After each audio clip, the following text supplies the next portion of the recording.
Hey there. Welcome to the Oklahoma On Stage podcast. Come on in and sit a spell. We're going to talk a bit about some theater folk and the magic they're making. If you like what we're doing, check us out on Facebook, Instagram, and YouTube, and you can find our website at oklahomaonstage.org. Got any questions for us or want to give us an idea or two? Reach out to us at oklahomaonstage@gmail.com. Hope you enjoy your time with us. This here's going to be hotter than a firecracker on the 4th of July. So sit on back, grab a drink, because this show's about to start.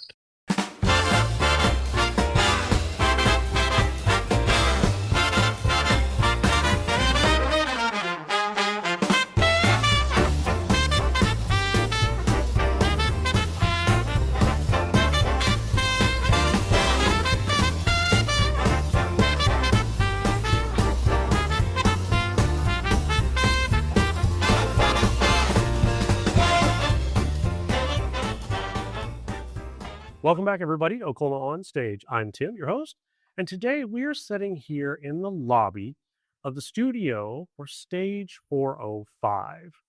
Today we're talking with someone whose life has been shaped by a simple but powerful belief that every child deserves a place to feel safe, supported, and loved through the arts. She's the founder and owner of Stage 405, a community-focused theater company born from a dream she first carried more than 20 years ago. A Stigler High School graduate with a theater degree from Northeastern State University, she spent years teaching both inside and outside the classroom, pouring her passion into young artists across Oklahoma. What began as a vision has grown into Stage 405, a thriving, creative home led by an incredible team of artists who share her commitment to fostering imagination, confidence, and community.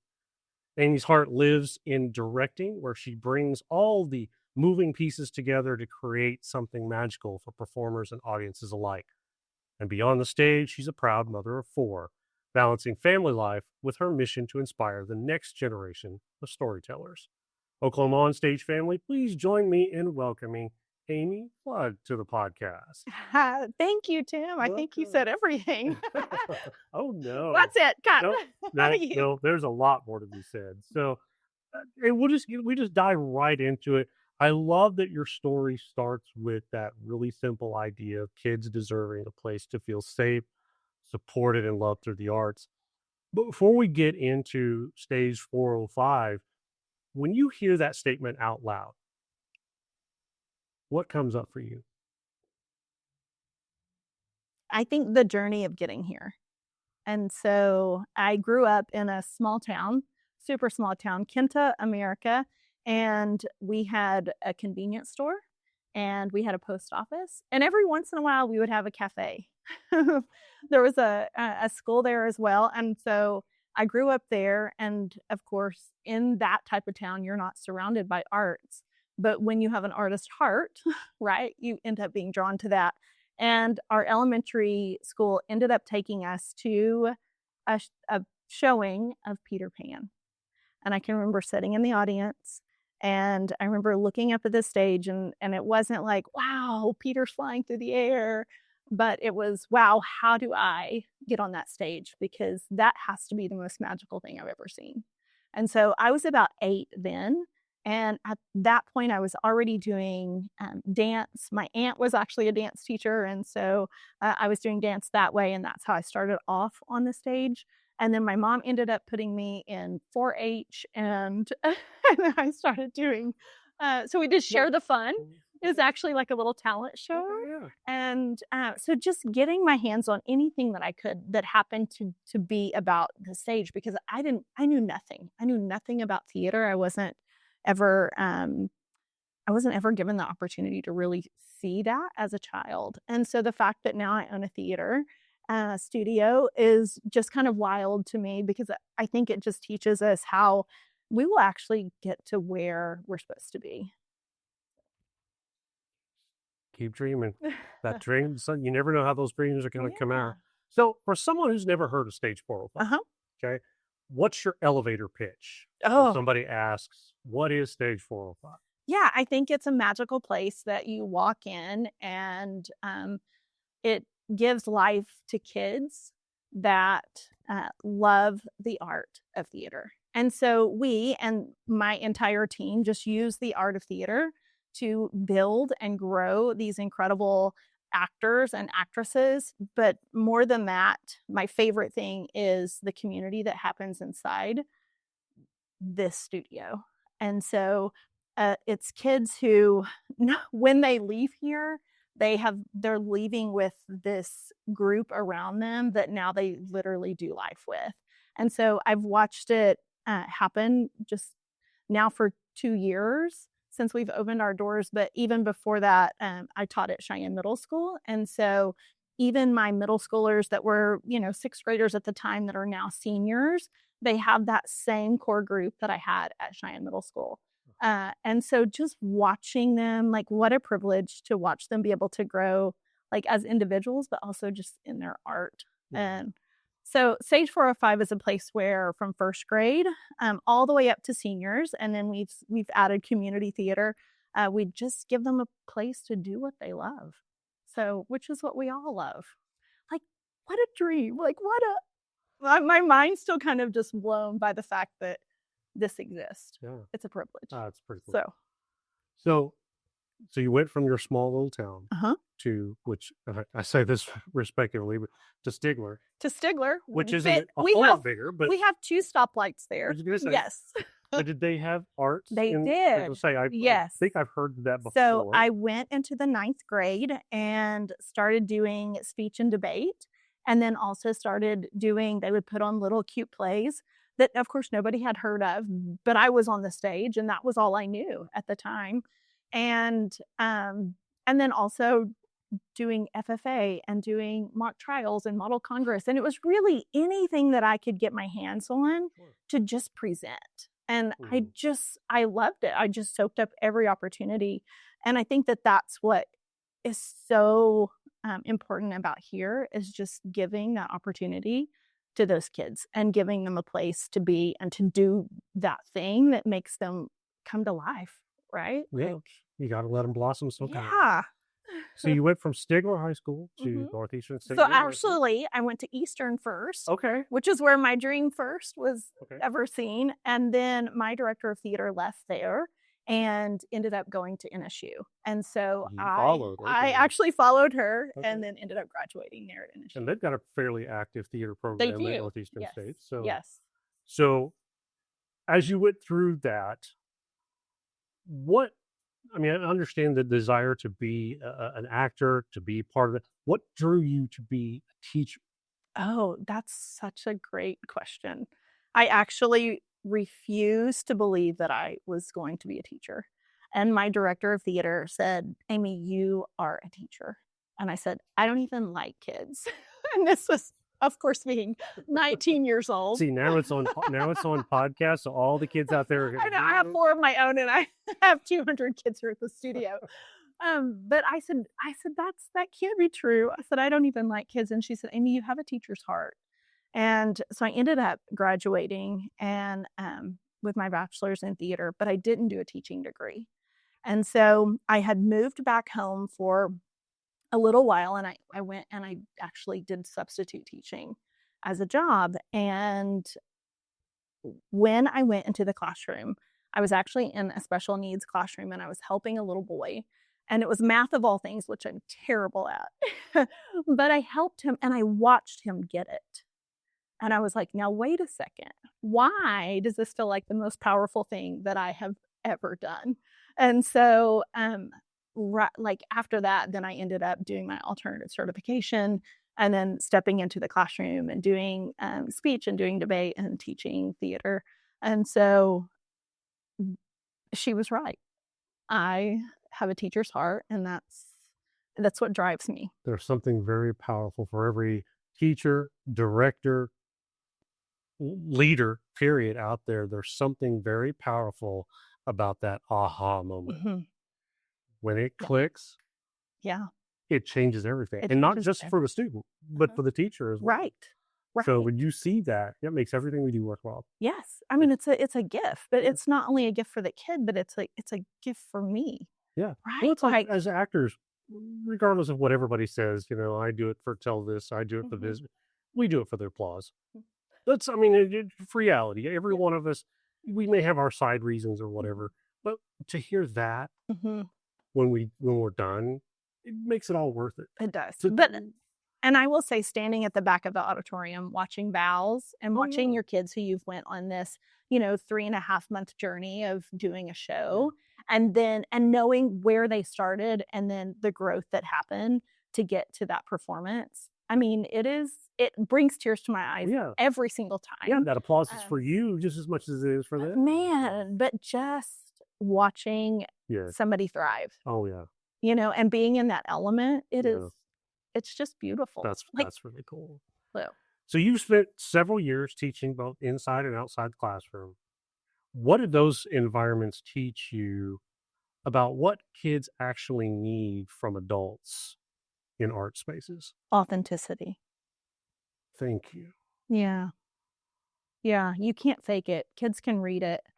And so I think whenever you give kids an environment where they truly know they are supported and they truly know that they can make really brave choices and they can fall flat on their face, and that then they get to get up and they get to do it again, and that you're going to walk them through getting to the point to where it's really, really good.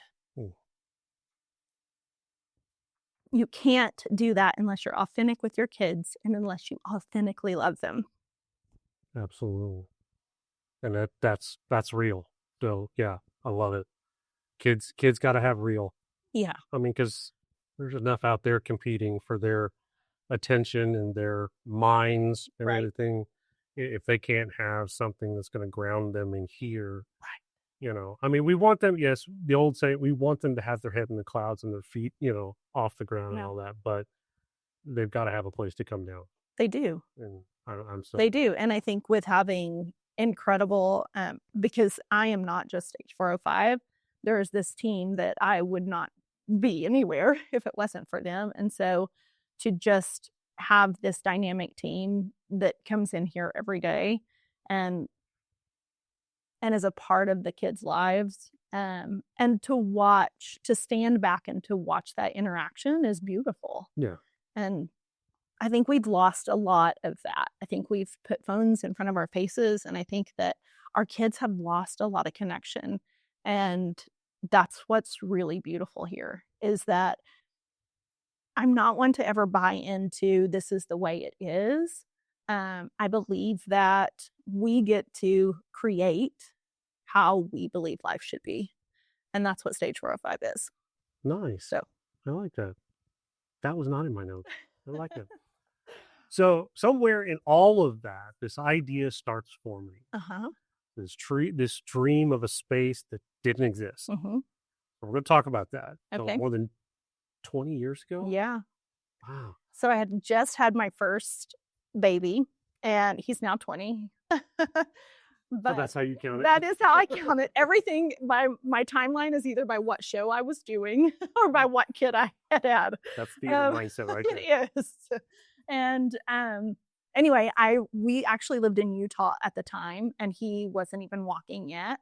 And I remember this lady that I had met there, and she said, like, what is it? What is it that makes you tick? What is it that you dream of ever doing if there were no limits put on you? And ever since I couldn't remember, there has been this idea of a building that you walk into and you're submerged by the arts, and it is created for kids.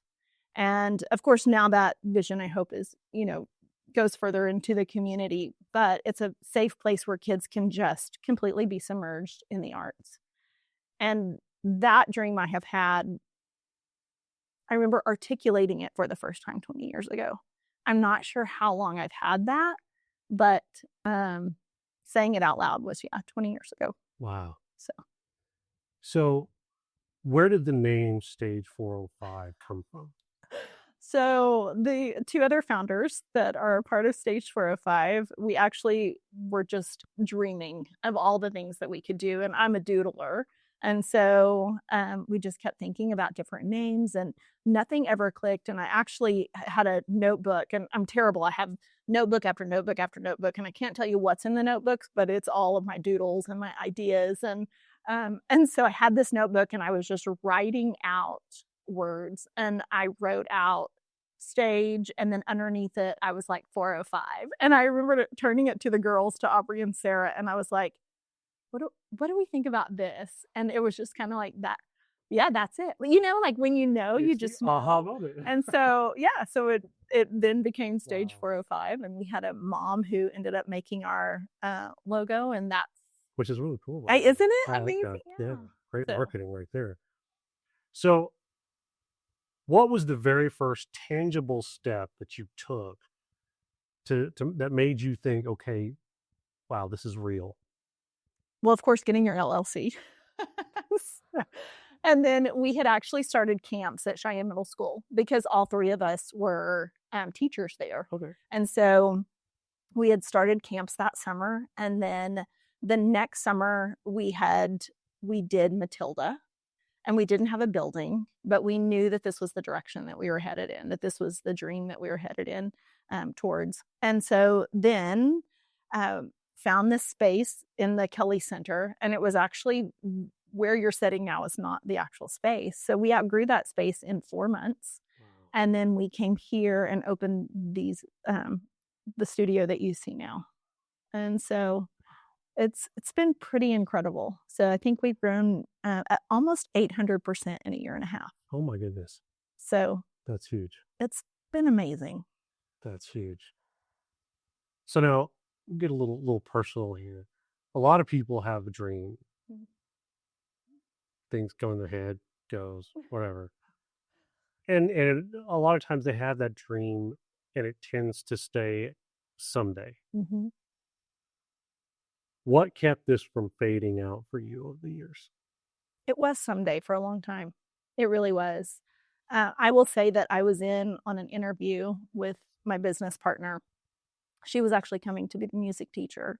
And when I interviewed, because I was a part of that interview, and I turned to my principal when she left and I said, I can start a theater company with her. And she ended up getting the job. And then after spending a few years at Cheyenne, thank you, Cheyenne Middle School, I stepped away for the first 2 years, and then my partners also stepped away. And so now we have this. So, yeah. So I guess it's very bittersweet for them. Probably so. So were there ever seasons where you thought maybe this isn't going to happen? No. Perfect. Love it. Doesn't make for a dramatic podcast, but I love it. No, I think now we just think, how can we service more kids? And just trying to stay ahead of the growth and service. It's not, we don't want it to be a number game. We want it to be a personal. So every kid that walks in, we want them to see our face light up because they've walked in our building. And I don't ever want to get, I don't want to have too little staff to where I have so many kids. And so it's balancing that, because I will tell you, every season we've had wait list. And since we've opened our doors, which is just incredible. And it's just been word of mouth. So thank you, parents. You're incredible. But it's just making sure that we, I think, steward that really well. Yeah. Because we have a lot of conversations just about intentionality, about what we do here and how we shepherd their hearts. Because coming as we're not just moving cattle through our, things. Like, we have kids, and like, that's a privilege. And we want to make sure that all of our families and our kids know that we take that very, very seriously. So. Oh, that's very cool. So you got the dream. Yep. You got the name. Yeah. You took the first step. We did. So now we got to build this thing. Yeah. So I tend to be, as a lot of theater people do, I tend to be a visual person. Mhm. So paint me a picture Same. of the early days of Stage 405. What did those first months look like? How many kids did you have? Well, how many kids did you start out with? So we started off our camps. We would have like a 2-week camp, or in the summer. And so like we did High School Musical for one of our camps, and I had numbers, or that's Aubrey's thing. I'm telling you, she puts my brain on the spreadsheet. But whenever we then moved into the location that we ended up renting after Cheyenne, that's whenever we did Matilda. And then once we moved here, we did Camp Rock. And at the time, we could barely fit our kids in our little bitty studio. And the studio was very, very small, but we honestly thought that we would be there for 5 years and we would just, whoever came in, we were super excited about. And then we had no idea that in 4 months we would be like, my landlord is the greatest, and letting him know, like, hey, do you have anything available?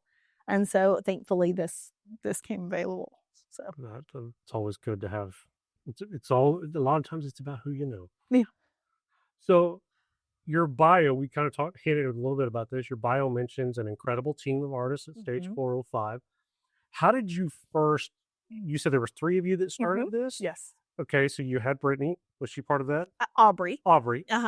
And Sarah. Okay, yes. so Aubrey was the music. Yes. Okay. And Sarah did choreography, and then she does tech. So we also, not only do we teach our kids like on stage, but we also teach behind the stage.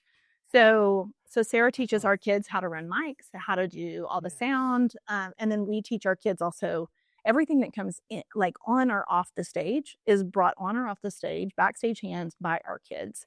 And so we have like our kids that they don't want to be on the stage, but they love the tech aspect of it. So we also have that community of kids that come in. And so Sarah teaches those kids and does our choreography. And then we all direct, we all kind of, you have to kind of do everything in theater. You do.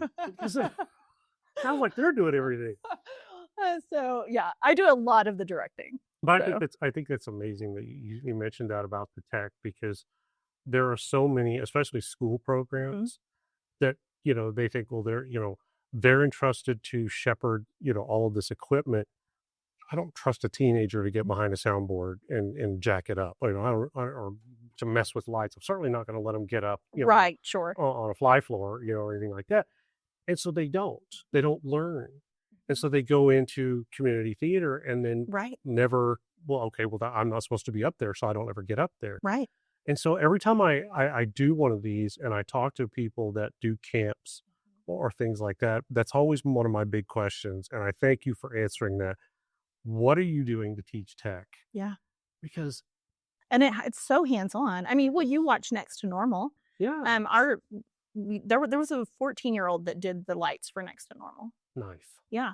I mean, designed them and everything, what you saw. And so I will say, like, those tech kids have kind of just stayed with us as well. And so they're just sharpening, their tools. Absolutely. And they're so valuable. Well, yeah, and they're going to be invaluable once they get to the community level and all of that, because so many theaters are hurting for, tech people. Right. Yeah. So, yeah, that's great. Yeah, we're really thankful for them. So what do you look for in someone who you're going to bring on to your team? Oh, love that question. Someone that is dynamic, someone that is authentic, and someone who loves their craft, but more than anything, knows how to build relationships with kids. Because you can be the greatest at what you do. You can be the greatest person at your craft, whether it's directing or choreography. But if you can't connect with the kids that walk in, then you lose so much value. And so there has to be the ability to just show up and connect and make connections. And, you can normally tell that in an interview. Absolutely. If that's an ability that they're going to have or not. And so, but we've been pretty stinking privileged. Now, how big is your team now? So right now there's 7 of us. Okay. So who else did you add, and what do they do? Okay. So, so there's Aubrey and Sarah, and then, so Aubrey is directing Hadestown, and then she music directs for all the things. And then Sarah is directing SpongeBob. I'm directing 3 shows of Lion King. And so then we have Michaela McKenzie, and she is actually a teacher at Heartland Middle School. And she is doing the music, and then she also does choreography. And then we also have Tessa, who she's a high schooler at Santa Fe, and she is incredible. And she does our choreography there. And then we have Dustin Boatwright, who is also an educator, and he comes in and does our music for our 3rd and 5th grade classes. And he's also incredible. And then we have other teachers that are coming in the summer. And Just so for the summer? Well, they've also been here. Like Ashlyn did Bye Bye Birdie last semester, and then she's going to be doing our summer show this semester. So, yeah. Excellent. And then Matt Cheek is also part of our team. Okay. You say that your favorite part of theater is directing. Mhm. Bringing, as you've said a couple of times, bringing all those moving pieces together to create something magical.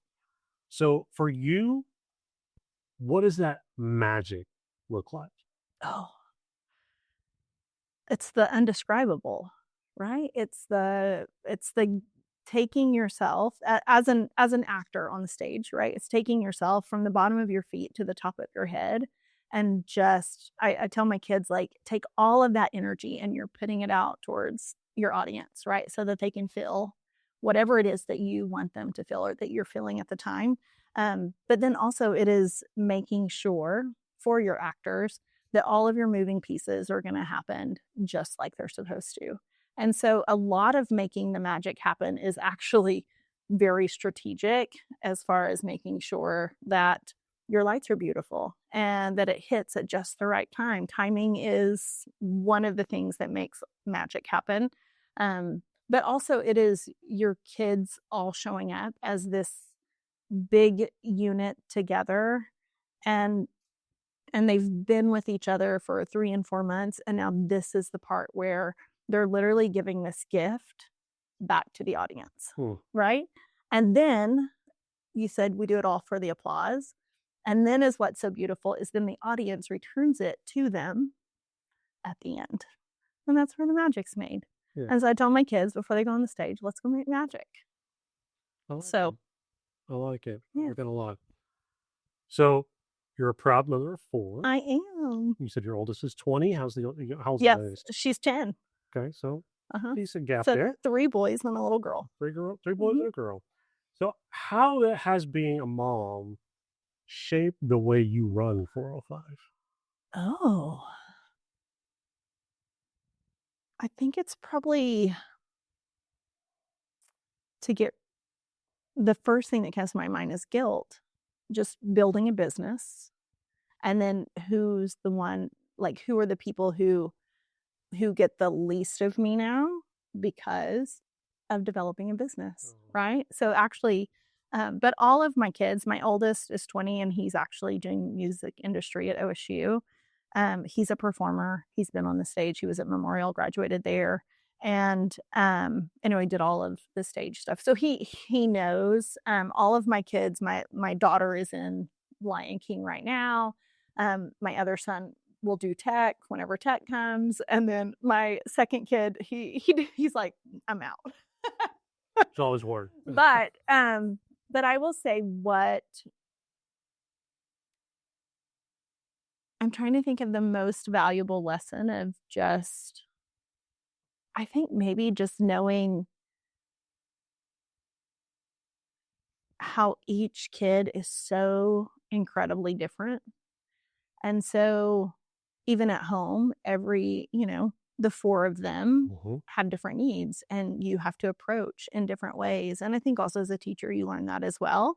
And so that then tells you that, okay, whenever a kid shows up here, that not every kid has to be, can be approached in the same way that you've, been with the kid next to them. And so that's maybe the lesson. Okay. So, yeah. Well, there's no right or wrong answers. Like I said, it's not my lesson to learn. I'm trying to think. I feel like that's one that I need to think about. So Always. Yeah. We got to have a question here. Sure.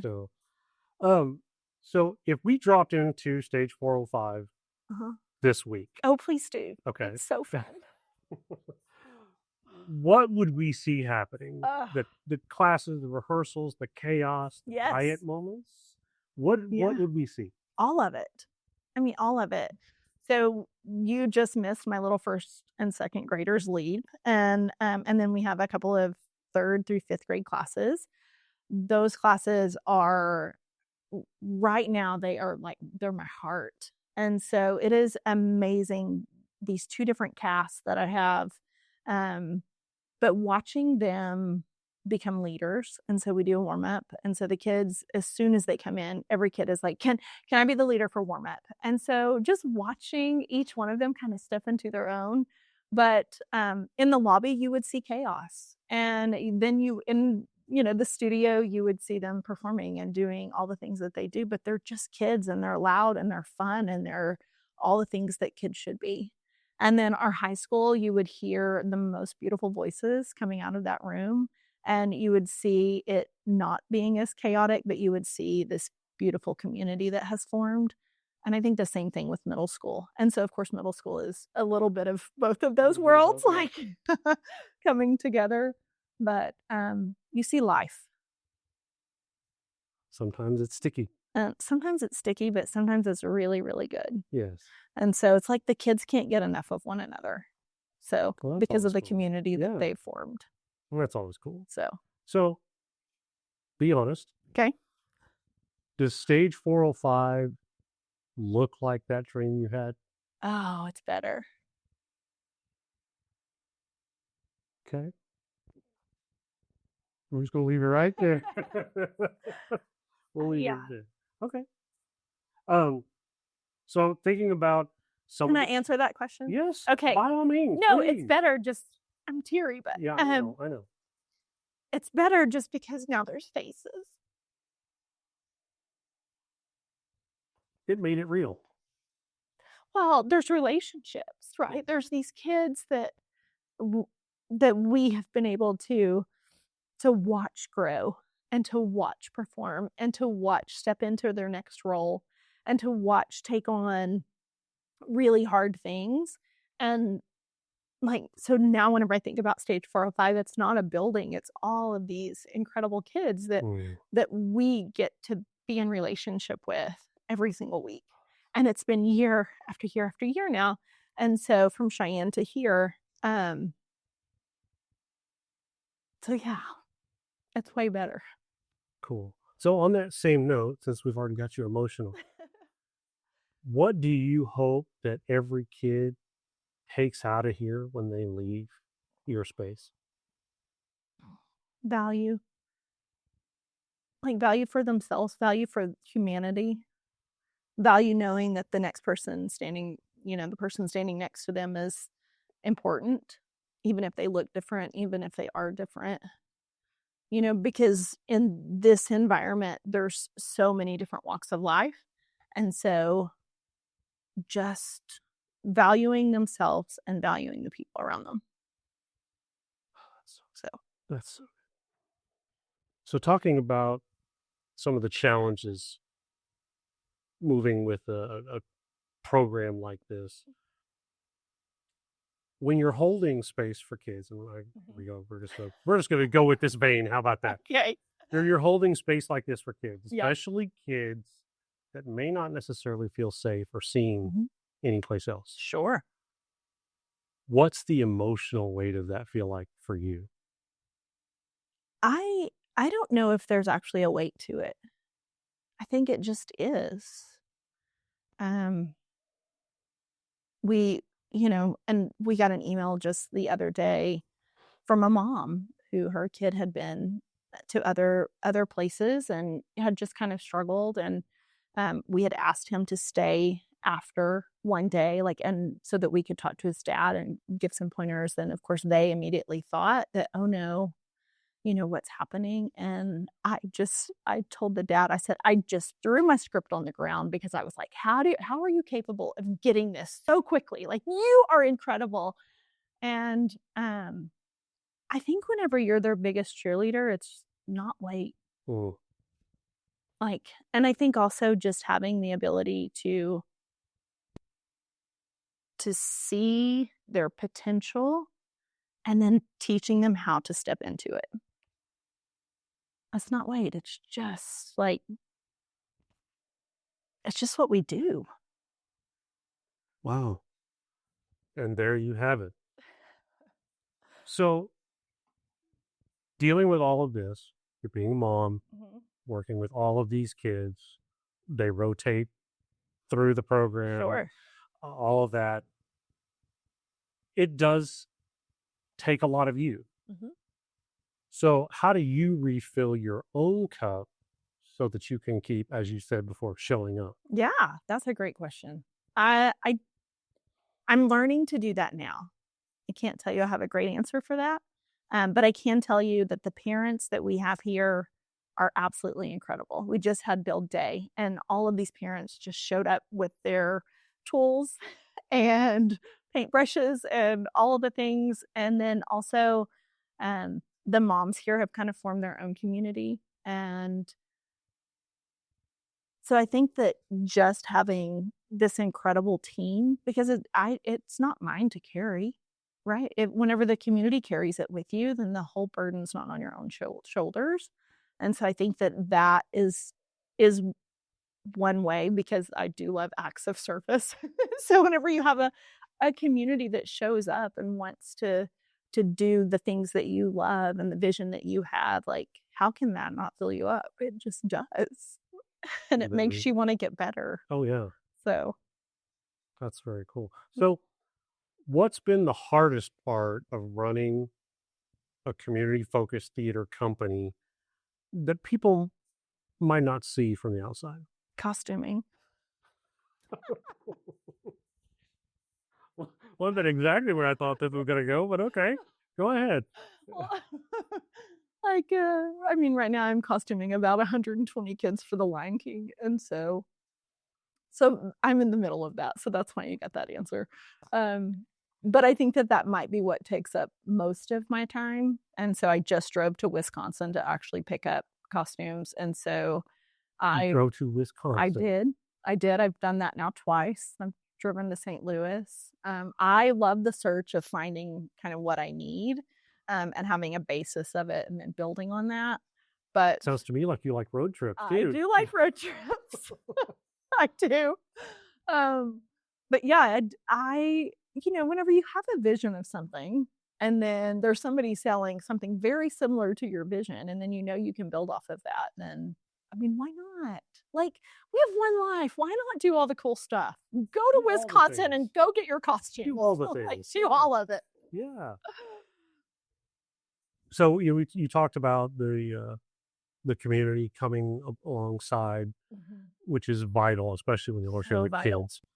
Because I think the kids, you're talking about having someone in their life now that cheerleads for them and supports them, but then when they see mom and dad come and get involved too, Yeah. talk about a game changer. Yeah. So, was the community always like that for you? I think it started being built at Cheyenne. And I will say, whenever I first started there, I had this, because I had come from a school where you just kind of do everything on your own. And so when I got there and I had these moms and they were like, how can we help? And I'm like, I didn't even know how to ask for help or what to do. And honestly, Absolutely. and there's still moms that are here at Stage 405. And so this is 6 years later. And so honestly, they are the ones who taught me how to ask for help, or I think they changed my mindset. So instead of like, oh, I don't want to be a burden to you. When a mom shows up and they're able to help with something that their kid is involved in, it's actually something they love to do. Yeah. So if we give them space to be able to do that, then that just kind of starts creating this community, and everybody's excited. Yeah. So- I mean, we talk a lot about, there's something in theater for everybody.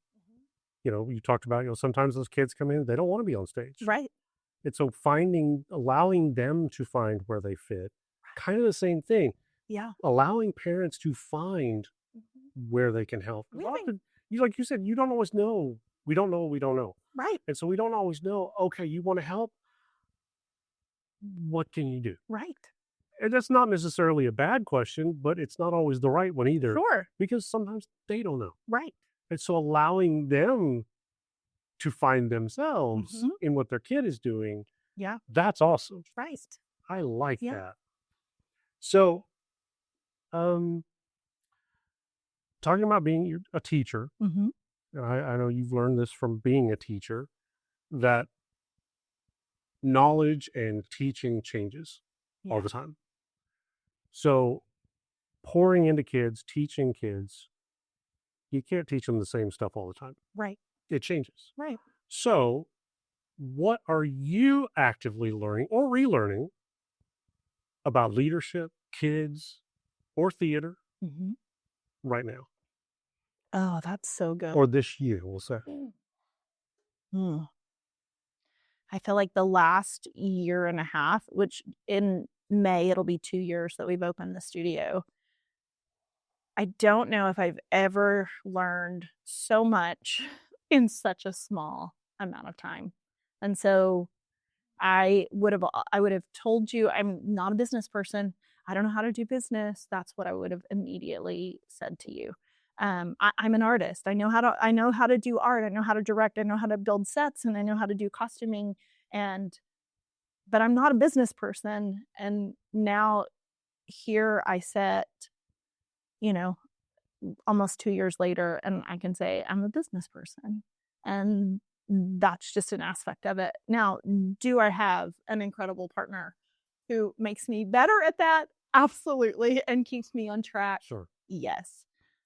But I think also learning that you can trust other people to come in and be really, really good at their job and give them a space to do it will make your life so much easier. That you don't have to be in control of everything. That was my next question. Yeah. Having this as your dream, and this being your baby, how difficult has it been to let go? Not at all. Really? Yeah. Mainly because I'm not the most talented person. And there are so many people out there that possess so many talents that if I held on control to this, then my kids wouldn't be subjected to all of those talents. And so I would literally be robbing them of opportunities by not allowing other artists to walk in and to be a part of the kids' lives. And so I would actually like to get to the point to where I'm not directing all the time. So if there's any incredible dynamic directors out there that love kids, I would like to kind of step back and give a space for more directors to come in and more choreographers to come in. And, so yeah, so it's not too hard. Now, am I picky of who comes in? Yes. Well, so that might be where the should control be. is still there. As you should be. But yeah. Okay. So if you could go back. Okay. And tell day one, stage 405, Amy, one thing, what would it be? Lead with a grateful heart. Yeah. I think as long as you're grateful and you're keeping your eye on the things that you're really thankful for, then it makes your perspective where it needs to be. Don't get caught up in all of the little things, because there's always going to be little things. No matter what you do, there just are. And so I think that if you can look at it in a way of being grateful, then it just puts your mindset in the right place. Couldn't have said it better myself. So we've talked about the past, getting us to here. We've talked about you're doing 3 shows right now, or working on 3 shows right now. Yes, 5 total for Stage 405. Oh, because you have 3 of We have lines. yes, so. yeah. So we have a kids version, 2 junior versions, and then SpongeBob and Hadestown. SpongeBob and Hadestown. So that's what's going on right now. That is, yes. You also have a summer program. We do. You're not going to say a word about it, are you? No, I am. Okay. We've already released everything. Okay. Well, then let's hear what you as of right now, we are the premier company to do Dear Evan Hansen. And so we have about 70 people already signed up to audition for that. Now that's the community. That is the community, right? Okay. and Matt Cheek is directing that. Okay. And then I am doing the high school version with our high school kids, Dear Evan Hansen. And then for our littles, we are doing Dear Edwina Jr. And then for our middle school, we are doing High School Musical 2.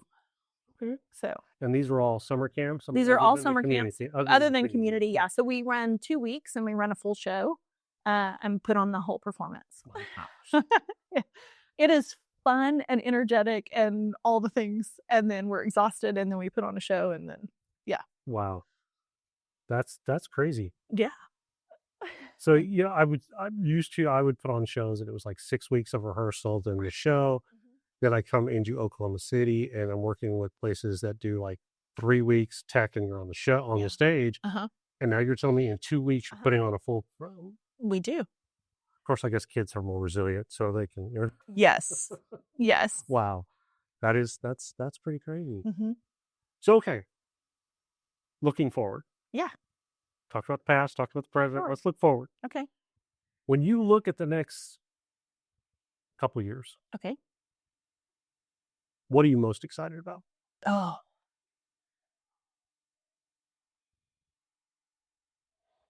I think everyone, and it sounds cheesy, but like every kid that walks in the door, right? I think that's what I miss most about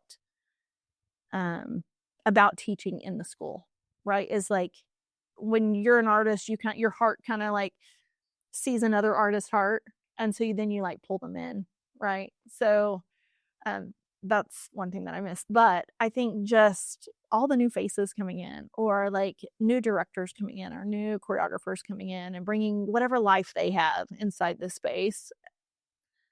I think it's just that simple. It's just showing up and being here and filling the space with life and all the different personalities that's in it. And then, but also learning, like growth for my team, growth for myself, like to watch what's happened in the last 2 years or to think back on it. And now, like, what will that be in 2 more years? We never thought that we would have wait list. My goal was in 5 years, we might have a wait list. That was my goal when I opened the doors. And so You met your goal. we have surpassed it. Yes. And so I think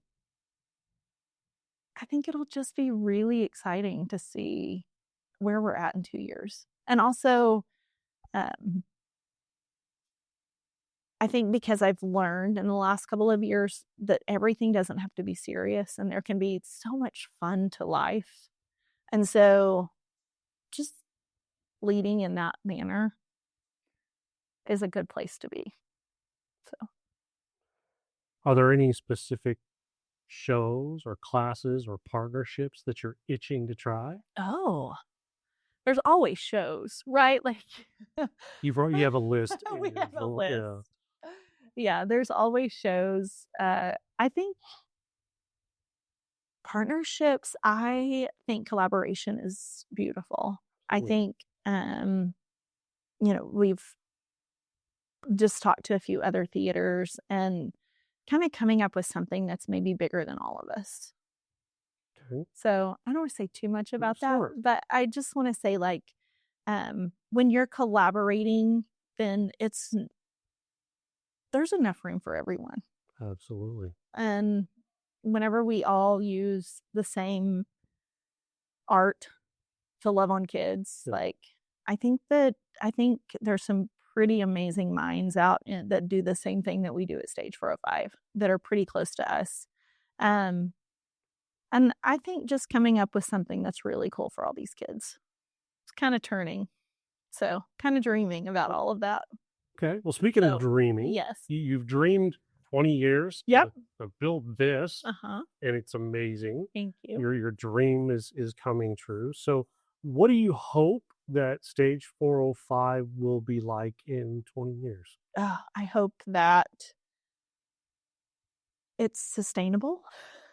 And no, I hope that it is a massive building that you walk in and there's actually art all over the walls created by artists that are kids that are inside it. And I hope that it encompasses other art forms. And I hope that it is a place to give adults and children and anyone that has an artist heart a place to be.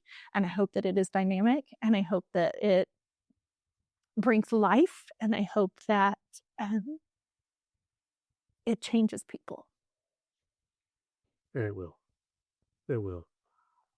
So, as it grows, Mm-hmm. how do you want to grow as an artist and a leader? I think I want to actually get quieter. I've been pretty loud and big my whole life. And so I think just sitting back and being really proud of everybody. And not sitting back as far as like not doing anything, but taking the form of more of a cheerleader, right? Who like helps all the aspects and not carrying so much of it. So You want to be the artistic director. yeah, maybe. You want to give me a title? Well, yeah, Yeah. I like that because, even with that, you can still direct from time to Sure. time, Yeah. but be there for the whole thing. Yes. And I think that's Yeah. great. I just want to be the person that says, "How can I help you?" So I just want to sit back and milk it all in. No. I don't know if I've ever sat back. I'm not sure that's in my blood. Well, maybe it's coming. Maybe. So, as we get down to the end of what we're doing here, like I said, you've listened to the podcast Yeah. before, so you kind of have an idea of how we end our shows. Okay. We do have what we call our curtain call curveballs. Oh gosh. Okay, so I have a list of questions here that are Okay. kind of off the wall. Okay. May or may not have anything to do with theater. Okay. But they're meant for you to there's no wrong answers. Please keep that in Okay. mind. They're meant for you just the first thing that comes into your head. Okay. Okay. Which may surprise even you. Okay. So that's happened before. All right. So if Putting on my improv hat. there you go. Exactly. If Stage 405 had a theme song that played every time you unlocked that door, what would it be? For good. Okay. I mean, I do have it. Well, there you go. There's ink to prove it. So Yeah. So what's a small, ordinary thing that brings you unreasonable joy? Scaring people. You love to scare people. Like jump scare. Oh, okay. Yes. You live for that, huh? I do. Okay. Yes. So you're the prankster here. Maybe. I might hide under the desk and scare people. Yes. Okay. Yeah. That's fair. If you could have one superpower, what would it be? Singing. Okay. I know, I'm not a singer. I'm not either. Yeah. So, yeah. I feel like that's a superpower. It very well can be. Yeah. Absolutely. What's a book? Or knowing other languages. Like just being able to like know other languages. Yeah. Like all of them? Yes. Wouldn't that be amazing? That's so amazing. So what's a book, a movie, or a show that's really stuck with you that you think everybody should check out? Oh, have you ever heard of the Secondhand Lions? Isn't that great? And everything of that got brought back up when Robert Duvall died. I was just like, and of course, he has that monologue in there that it's just, if you hear any monologue in your life, these kids need to hear that monologue. It's just so good. I would put that on repeat in the speakers. Yeah, it has every aspect. Oh, yeah. Yeah. So, awesome. Great choice. Is there a hobby or interest that you have that would surprise people? I scuba dive. I'm an advanced scuba diver. Well, that's cool. I like that. I've never been, but I do like that. I do love scuba diving. Always wanted to try it. So. Okay. First thing off the top of your head, musical or straight play? Musical. That's because I direct those. Straight plays, I would act in them. That's okay. The split artist in me. Yes. Drama or comedy? Comedy. Okay. If theater as an option for you was gone today, what else would you be doing? A lawyer. That's a big jump. Yeah. That's actually what I thought I was going to be. Okay. Yeah. I graduated high school thinking I would be a lawyer. Sure fooled them, didn't you? I did. Okay. Yeah. What is your, and this is funny after what we just said, what is your go-to karaoke song and why? I don't karaoke at all. I don't sing. Even if you don't sing, you got to karaoke. I tell people it's like a dying goat. Like nobody needs to hear it. It's fine. Okay. There is that. What is one thing outside of theater that you just geek out about? Oh, I love decorating. Yeah, I love making spaces tangible, like an environment. When you walk in, I want you to feel it. I love decorating. So you did all this? I did. Yeah, all This of is it. really cool. Yeah, thanks. I You like should this. go in the bathroom too, because it's really cute. I think that's the first time I've ever heard that on this podcast. But I love the sparkly cowboy hats and stuff. That's Yeah, pretty thanks. cool. So if you guys ever get a chance to come to Stage 405, just come and just check out the lobby. I think it's really cool. Thank you. So that's it. Yeah. So tying all of this up with a great big bow, if there's a kid or a parent out there that's listening, actually, I'll switch to a different question there. If there's a kid out there listening who doesn't feel like they fit anywhere, what would you want to say to them? Oh, come on. You'll meet your people here. Yeah. We're all weary here. Yeah. It's kind of like, Stephen King's ear. We all float down here. Yeah. That's You know, great. It's crazy. Uh, So You'll be seen. Yeah. Yeah. So kids, parents, whatever, how can people, if people want to get involved with Stage 405, if they want to come see a show, whatever, how do they get in touch with you? Sure. You can literally just Google us and we come up Stage 405. It has all of our information. Aubrey makes our website and she does a beautiful job on getting all the information out. We also have Instagram and Facebook. And so you can find us on social media as well. And there you have it. I'll make sure in the show notes to have links to all of those so you guys can find them anywhere you go. So Amy, thank you Thank you for being a part of this. Thank you for taking a dream that you carried for more than 20 years and birthing this. Thanks for feeding the next generation. Thank you. Keeping this thing that we call theater alive. We appreciate it. Thanks for being here. Thank you. This has been fun. It's been so fun. Oh, I'm glad you enjoyed it. So for everybody else listening at home or in your car, we greatly appreciate you as well, giving some of your time to us, listening in on the podcast. We ask that you check us out on Facebook and Instagram. You can also find us on YouTube. So just check us out. Hopefully you'll listen to this episode. Give it a thumbs up. Give us some feedback. Let us know what you think. So above all of that, 100% continue to support the arts.